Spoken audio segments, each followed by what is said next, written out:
రమాలా collections grand opening సందర్భంగా ప్రతి ఒక్క బిల్లింగ్ కి ఒక ఆశ్చర్యకరమైన బహుమతి.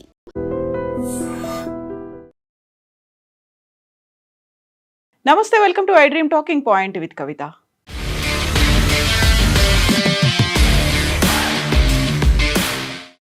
రెండు దశాబ్దాల క్రితం తెలుగు నటి ప్రత్యూష మరణం తెలుగు రాష్ట్రాల్లో సంచలనం కలిగించింది. దాదాపుగా 2 దశాబ్దాల తర్వాత సుప్రీంకోర్టు ఇప్పుడు నిందితుడు సిద్ధార్థ్ రెడ్డిని 4 వారాల గడువు విధించింది. లొంగిపొమ్మనేటువంటి మాట చెప్పింది.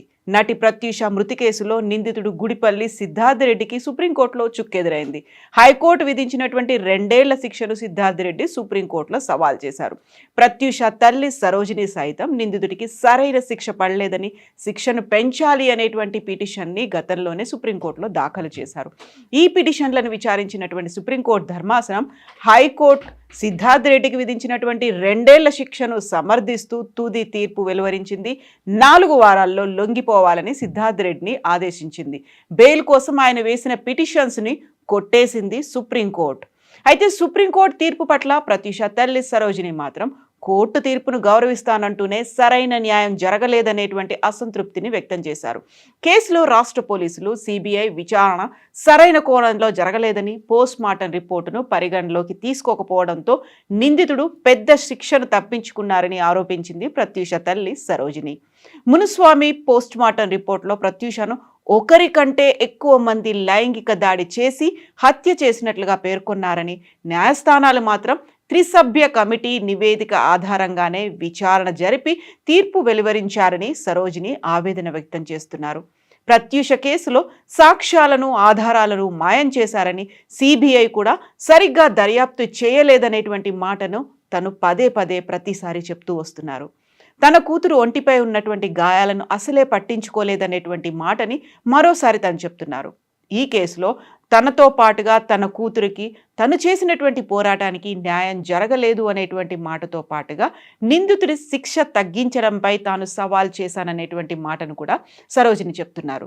యాక్చువల్గా అసలు కేసు ఏం జరిగింది, ఆ రోజు ఏమైంది అనే దానికి సంబంధించి డిఫరెంట్ వర్షన్స్ వినిపిస్తున్నప్పటికీ ఇప్పుడు సుప్రీంకోర్టులో వాదనకి వచ్చింది. ఆ తర్వాత తుది తీర్పుకు సంబంధించి త్రిసభ్య ధర్మాసనం, దాంతోపాటుగా వచ్చినటువంటి కమిటీ, వీటన్నిటి నేపథ్యంలో ఇప్పుడు ఉన్నటువంటి వర్షన్ ఏంటి, ఎందుకని సిద్ధార్థ్ రెడ్డిని 4 వారాల్లో లొంగిపోమ్మని సుప్రీంకోర్టు ఆదేశించింది, ఆ దానికి సంబంధించినటువంటి వివరాలు. తెలుగు సినిమా స్టార్ హీరోయిన్గా ఎదుగుతున్నటువంటి దశలోనే యాదాద్రి భువనగిరి జిల్లాకు చెందినటువంటి ప్రత్యూష అనుమానాస్పద స్థితిలో చనిపోయింది. 1998 నుంచి 2002 మధ్యకాలంలో, అంటే 4 ఏళ్లలోనే 12 సినిమాలు చేసింది. తను తెలుగు, తమిళంలో కూడా యాక్ట్ చేసింది. మంచి స్టేజ్లోకి వెళ్తుంది, సూపర్ స్టార్ అవుతుంది అనుకున్నటువంటి దశలోనే అనుమానాస్పదంగా ప్రత్యూష చనిపోయింది.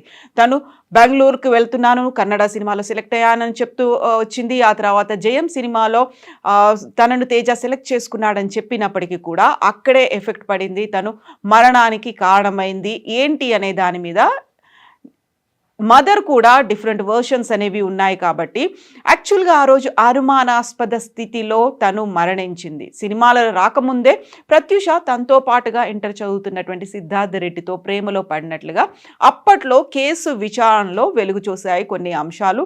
ఇంటర్ పూర్తయ్యాక ప్రత్యూష సినిమాల్లోకి వచ్చింది. సిద్ధార్థ్ రెడ్డి ఇంజనీరింగ్లో చేరాడు. 2002 ఫిబ్రవరి 23న సాయంత్రం 7:30 గంటల నుంచి 8 గంటల మధ్యలో వారిద్దరూ విషం తాగిన పరిస్థితుల్లో ఒక ప్రైవేట్ ఆసుపత్రిలో చేరినట్టుగా సమాచారం.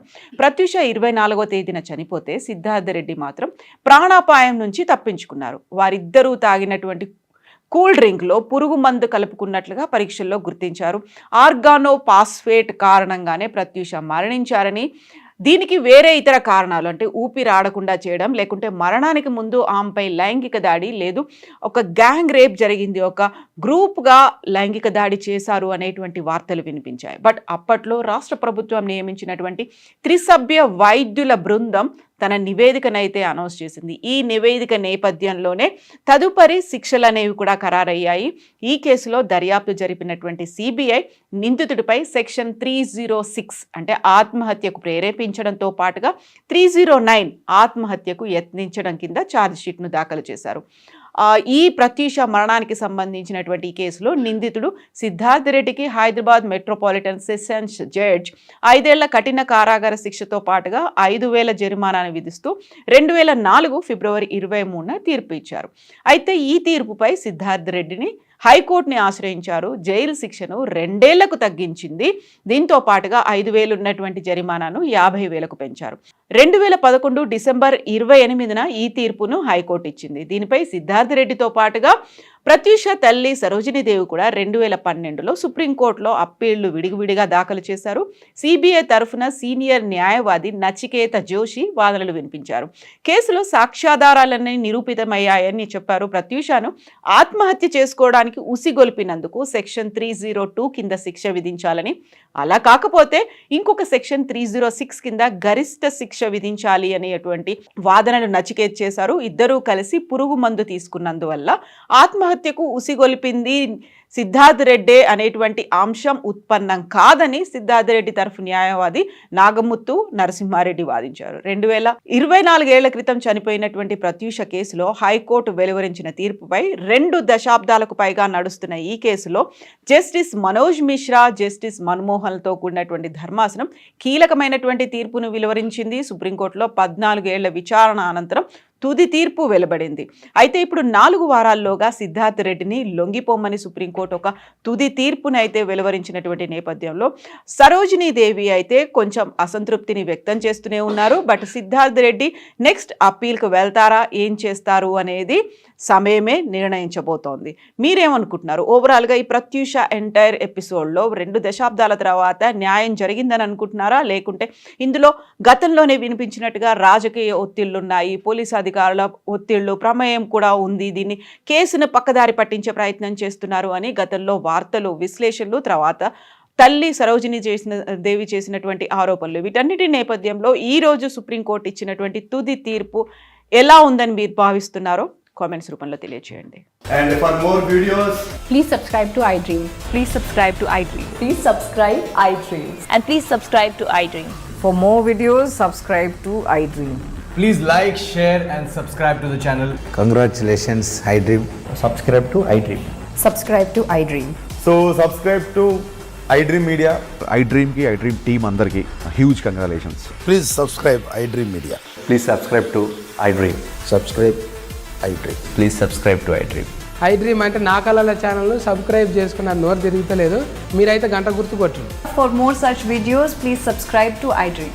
Subscribe to iDream. Please subscribe to iDream. Please subscribe iDream Media. Please do subscribe to iDream. Please subscribe to iDream Media. For best entertainment and information, please subscribe iDream. And don't forget to subscribe to iDream.